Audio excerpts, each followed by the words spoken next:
Heyo, crossover nerd here, and I've got my niece Mila and her talented brother Liam as my cameraman, helping me make a new video for you. I'm today not so close, not so close.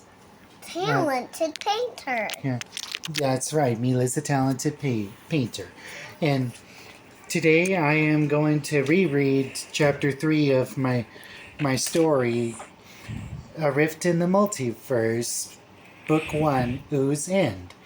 Chapter 3, Distant Lands. Princess Bubblegum. I need the four of you to take the escape pods to the first 3 islands. Finn, you go to Founders Island. Jake, you go back to Nature Island. Just my asthma. Please excuse Liam's coughing, everybody. He has bad asthma, but he's a great helper. Anyway, to continue. Jake, you go back to Nature Island. Marceline, you and Nemo go to Better Reality Island. Finn, what about you, Princess Bubblegum? I have to stay and keep a close eye on our guest. Report to me if you find any survivors or anything else. Finn, Jake, Marceline, and Bimo. Got it. The group of 4 soon departed on 3 of the escape pods, and Princess Bubblegum made her way to the lab where Dr. Gross was and set to work on researching the information Simon gave her about the catalyst comets, while also sending 6 drones Susan brought to her from a destroyed purple soda factory to find the land of Ai and any safe place they would be able to call home, as well as secretly spying on her friends as they arrived at the 3 islands she sent them to. She watched as they each disembarked from their escape pods in their hazmat suits and began exploring. Dr. Gross, spying on your closest friends? You should consider talking to someone about your habits, Princess, lest one might think you don't. Everyone, Tony's the cameraman now because I got tired of holding it.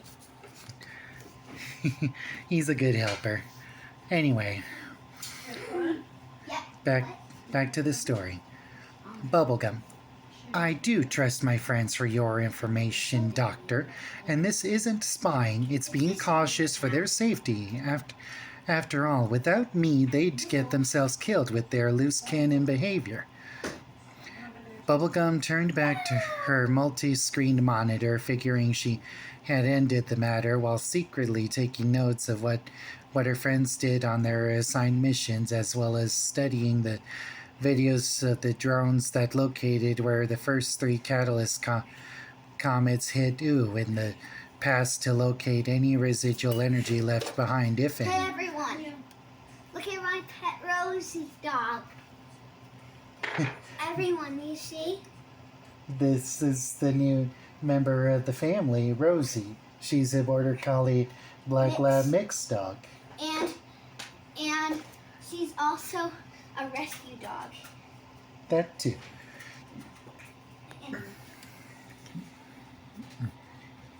Anyways.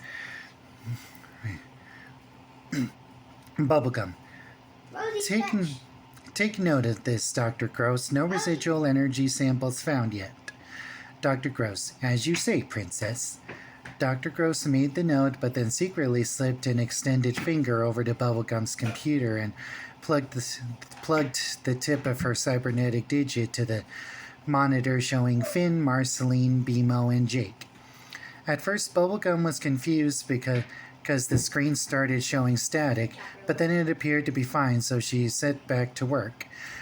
She then made note that one drone found the land of listing the coordinates, both in latitude and longitude, and at first was pleased, but became annoyed as the other drones kept reporting the same message of there being no safe land on Oo, and made a note to herself to fix the drones' range scanners, thinking there must be a malfunction of some kind, and not ready to admit that Oo is a lost cause.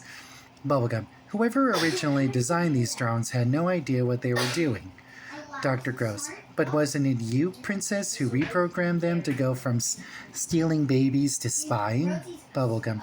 It isn't called spying, it is called research. Bubblegum regained her composure, but Dr. Gross could tell she was getting right under the princess's skin as planned, and set the next part in motion. Finn. You guys really believe Bubblegum knows what she's doing on this mission? Jake. No way. Bimo. Marceline. That arrogant, self-appointed, self-certified genius never has any idea what she's doing. Bubblegum. Excuse me? Finn. I know. She honestly thinks there is anything left in our dying world and that if we found anything, she'd really be more celebrated than usual? Jake. She already has useless, mindless banana guards who fear her and candy citizens who worship her as a goddess. What more does she want? Bimo. Yeah, and she acts like she can get away with spying on, stealing from, and humiliating the rest of us and not face any repercussions? Marceline. And thinking that after a lifetime of doing so, then throwing us away because we don't worship her or fit in her idea of a perfect candy empire, that she can ask us to help her and be okay with letting her get all the credit while we do the dirty work? Finn. Let's tell her what we really think of her. Finn, Jake, Marceline, and Bimo. With that, Bubblegum called back and shut off the drone spying on the others and stormed off from her desk. Dr. Gross. Don't worry about me, Princess. I'm not going anywhere. Bubblegum left the lab, not paying attention to Dr. Gross anymore, allowing her to next steal information from Bubblegum's computers, and as she did, she found new information that will benefit her perfectly. Dr. Gross. Your intel on the princess was correct. I have managed to sow the seeds of doubt between the heroes, so as promise for your help, you shall be justly rewarded. Unknown number 1.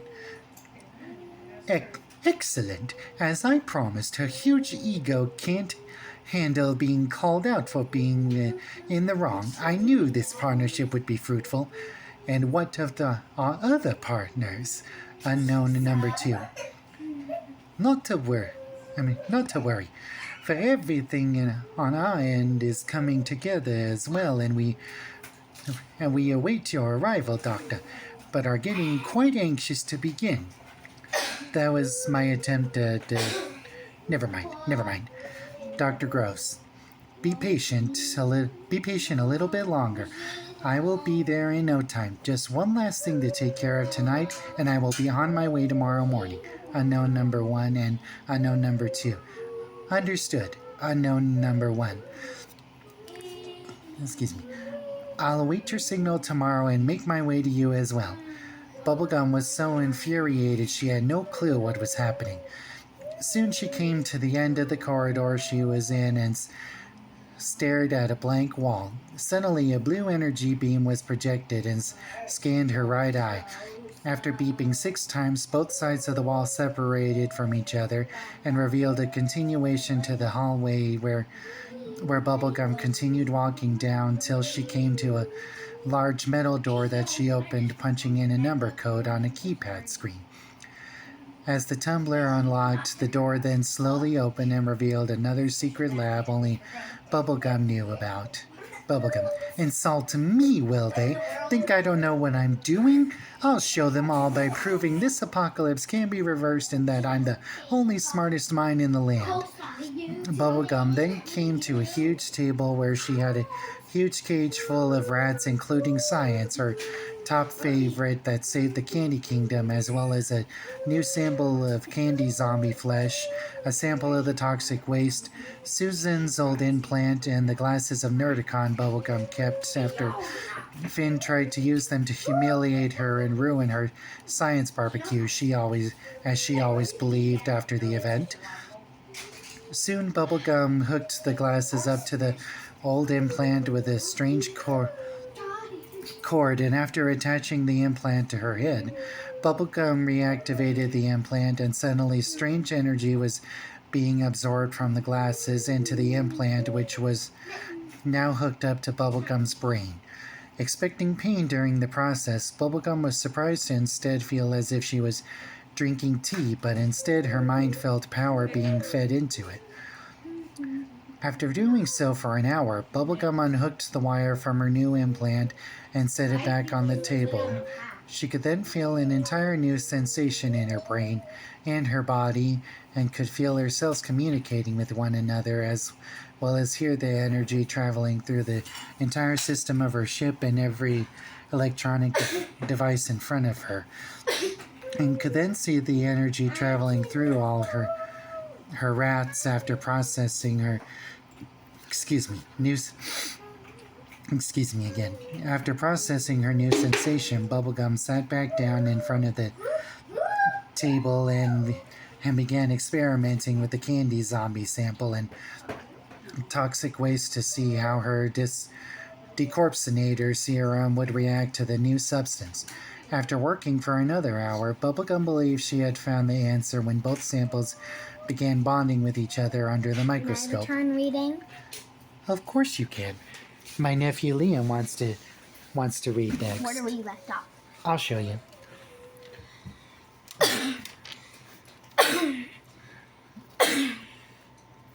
Right here.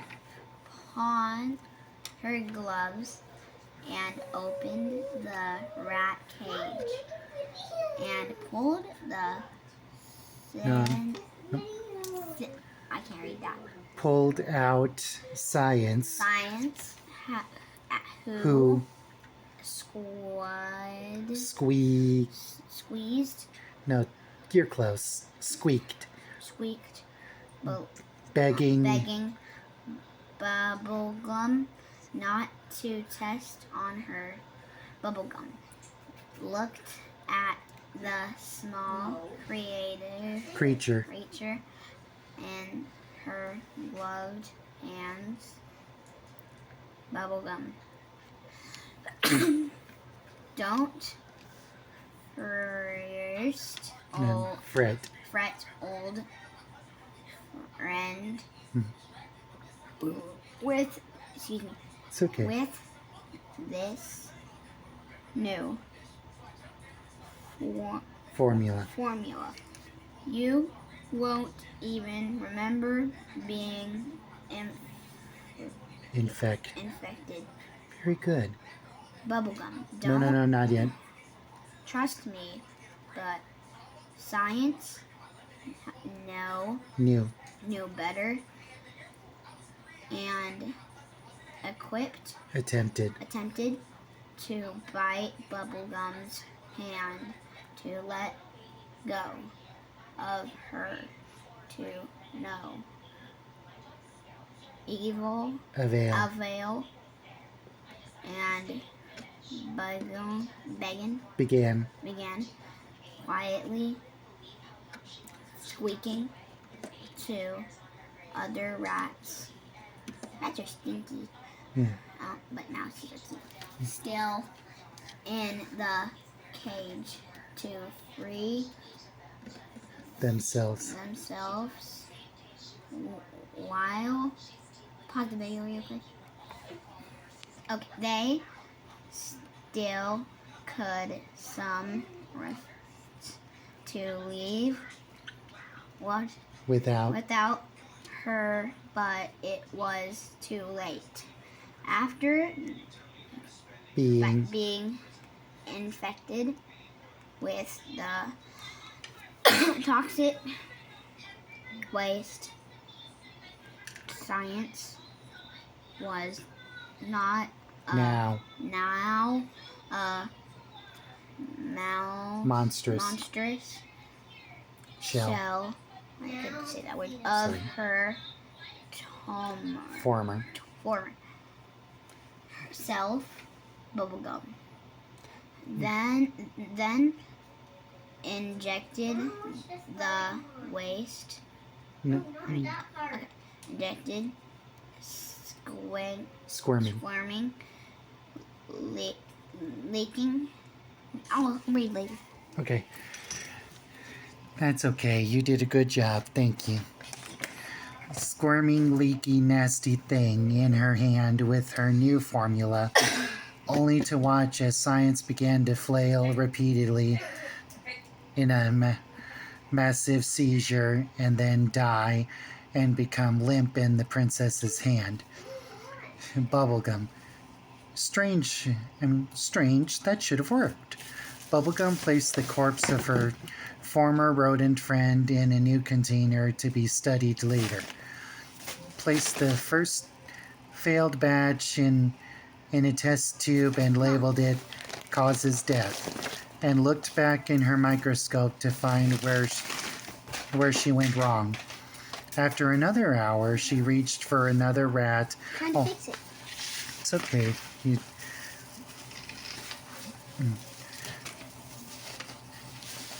Mommy, are you gonna put that video on YouTube? I will. I'm talking. No. No. Oh. Only to find they had all escaped somehow. All but one that was mourning the death of his friend Science and attempted to run when Bubblegum reached for him, only to be caught by a mysterious robotic tentacle that came from nowhere when he tried to leap off the table. Bubblegum. Intriguing. I don't know how you all escaped, but your cowardice will not ruin my work. The cameraman. Liam's going to be the cameraman again. Ready? Okay.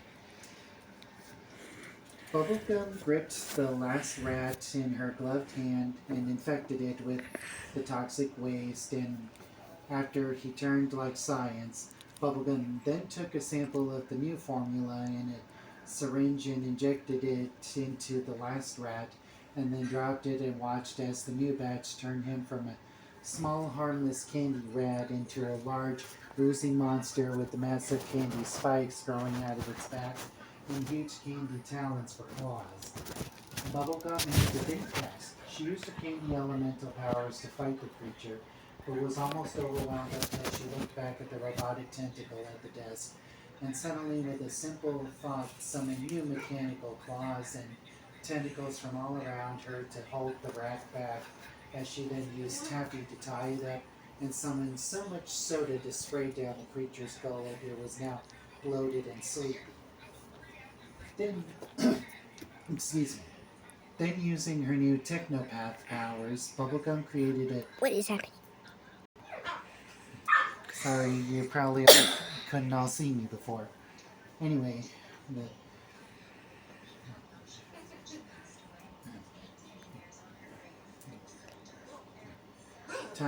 right. Then, using her new technopath powers, Bubblegum created a container pod and commanded the robot arms to place the beast inside so she could study it as well. Once the danger was over, she labeled the new formula Monster Formula and set back to work, unaware of Dr. Gross observing everything through Bubblegum's security system. Dr. Gross. Very intriguing. You pathetic, prideful fool, Bubblegum. In your hubris, you've given me neat tools to your downfall. The Mad Doctor made notes of everything she saw and made a scan of the glasses to be used later. She then inspected her virus and saw a near completion. And then in a flash hid her work as Finn, Jake, Marcy, and Emo returned from the other islands. Oh, done. Got it. Okay. Excuse me, everyone. Turn from the other islands after the ship system cleaned and disinfected their suits. All four were battered and bruised and clearly very upset about something. Each had some type of something hidden in a sample container. Jake's was larger and hard for him to carry. Finn. Where's Bubblegum? Dr. Gross. No idea. Bubblegum. A man your age shouting like a spoiled 5-year-old, Finn? And here I almost believed you were above such infantile behavior. Infantile? That's rich coming... Finn. Infantile? That's rich coming from you, the girl who decided to tune us out like a bratty teenager. Bubblegum. Oh, very well. Just reduce yourself even more immaturely after the way you all insulted me, Marceline. Insulted you? We called you for insulted you. We called you for help and you ignored us. Jake and BMO. Yeah. Bubblegum. I am appalled at all of you. I expected lying to come from Finn, but the rest of you, I'm very disappointed. Finn. What the blob are you talking about? Bubblegum. Dr. Gross, why don't you do something useful for once and play back their last transmission? Dr. Gross did as Bubblegum told her with a sly smile. Soon Bubblegum's smug smile disappeared when instead of the other four insulting her was them shouting for help as they were each attacked by crazy oozer monsters fighting hard for their lives until Finn blasted his foe with his lighter energy powers. Jake beheaded his with a piece of metal. Marceline and BMO used claws and sword to defeat theirs. Soon the transmission ended. The other four waited for her to say something like sorry or forgive me, but instead she turned to face them with an irritated and disappointed scowl. Bubblegum. Do you all think I'm that gullible? You all are so petty you would ruin my system by fabricating this ludicrous farce just to insult and humiliate me? Me? The real smartest being in all of Vu and soon-to-be savior? The others got very angry at her words. Finn. A real hero doesn't blame others for their own mistakes and try to make themselves look like a victim, PB. Bubblegum.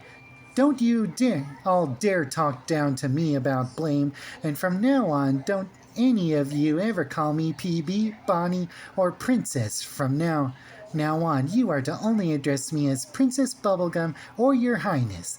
Marceline. I can't believe you right now. You contradict us when you're the real one at fault here. You call yourself a hero? Why don't you just return to your stupid precious candy kingdom and your ivory tower and leave the real hero work to us? Bubblegum. Why don't you all crawl back to your filthy hovels while I do real work then that can actually save us all? Finn. Here we thought you might enjoy we thought you might enjoy these since your precious science and research is all that matters to you. None of us are interested in your stubborn behavior and can't be around you when you act like this, PB. Finn took all the sample containers they took from their scouting missions and shoved them into Bubblegum's arms. Bubblegum. That's fine with me. I can't be around any of you when you can't admit I'm right and the rest of you are always wrong. The other four stormed off to one half of the ship and Bubblegum stormed off to the other. Dr. Gross turned back to her station after enjoying the show and secretly watched as Finn began using his powers in the training room. BMO jumped in her bed and screamed and cried into her pillow. Jake and Marceline tried to calm themselves with a jam session, but could only come up with angry songs. Meanwhile, Bubblegum returned to her private study, put on new gloves, and opened each sample container the others gave her. Finn found Susan's hat in tatters and a marshmallow bag bitten in half, which Bubblegum quickly and callously tossed in a trash bin that quickly incinerated the hat and bag. Hey Bubblegum. guys, Rosie lost her first tooth today at 13 weeks. Isn't that amazing? We've had her for about 3 months. Mm-hmm. 1 week. Wait, what? 1 month.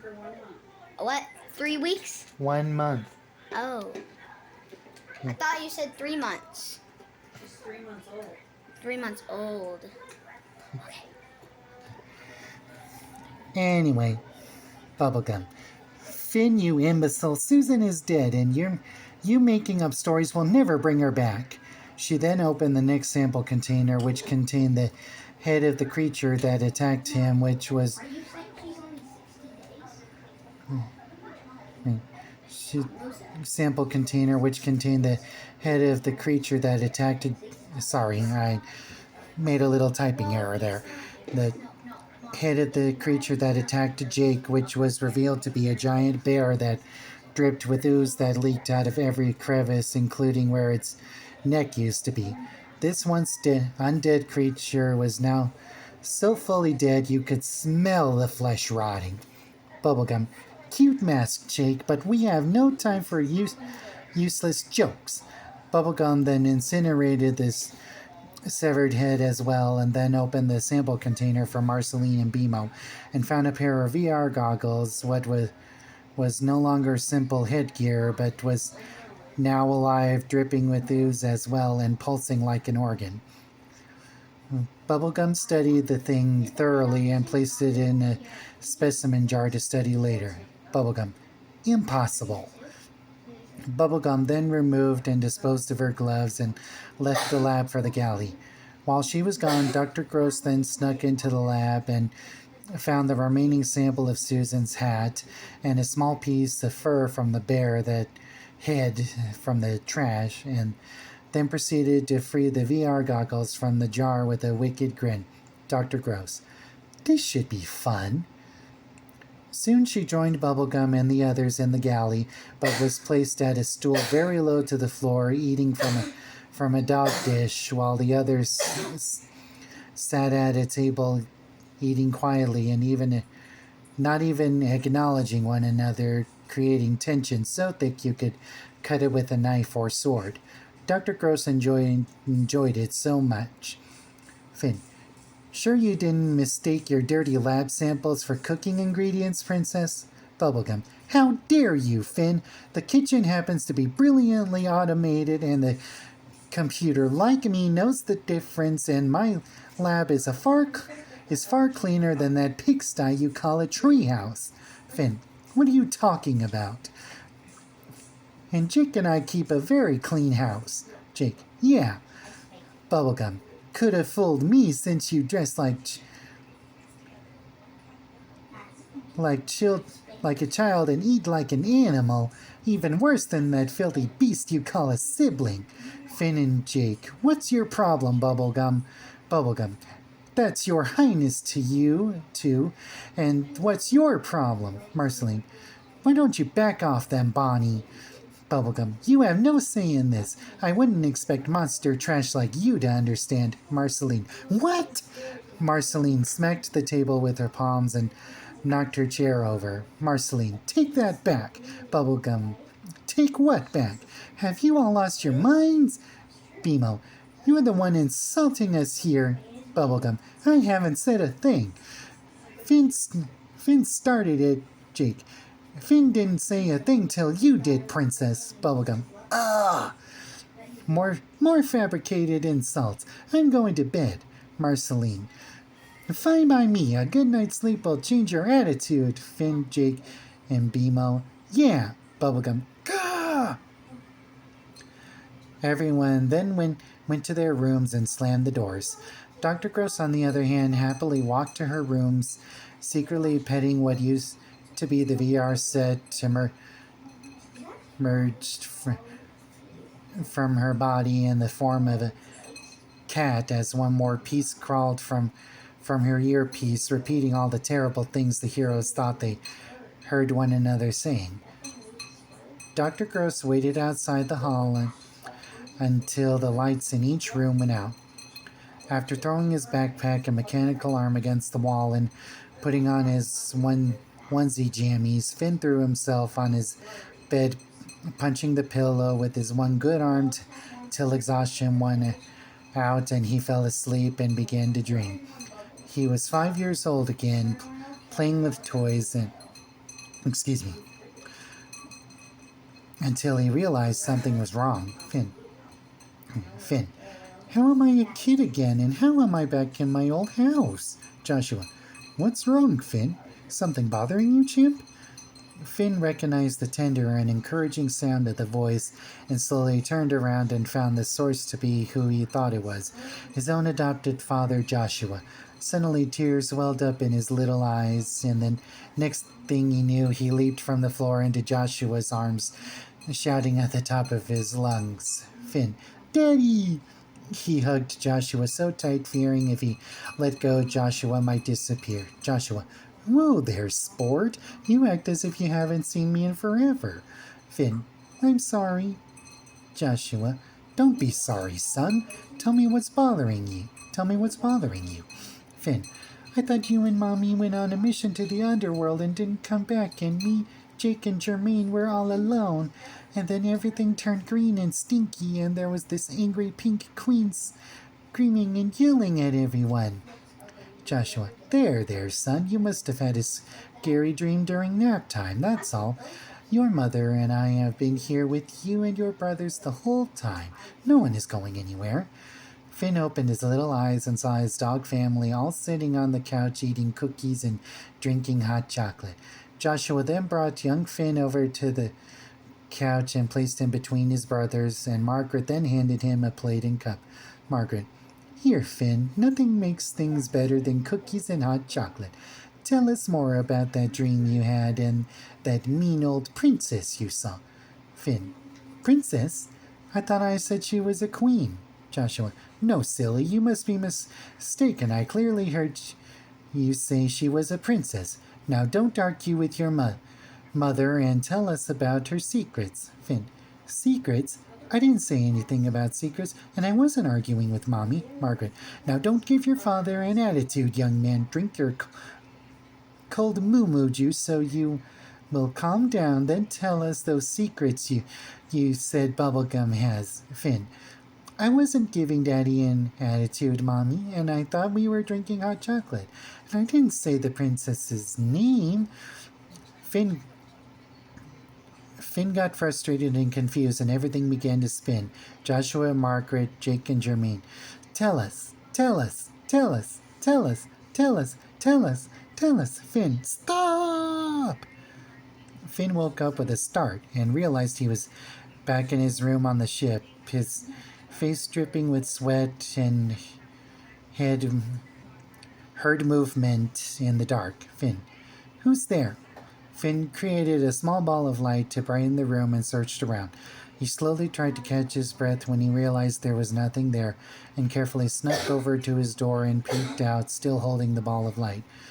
And when he didn't see anything, he slowly backed up and placed his right stub back in his mechanical arm and picked up his backpack, all while watching the door. When he didn't see anything, he used his free mechanical hand to slowly close the door, and turned on the actual light and dismissed the ball of light, and began taking out broken metal pieces and using the tool functions of his metal arm and light power and fire magic to install the pieces to the arm, including one final piece that had a strange eye on it on top of the new metal six-fingered hand.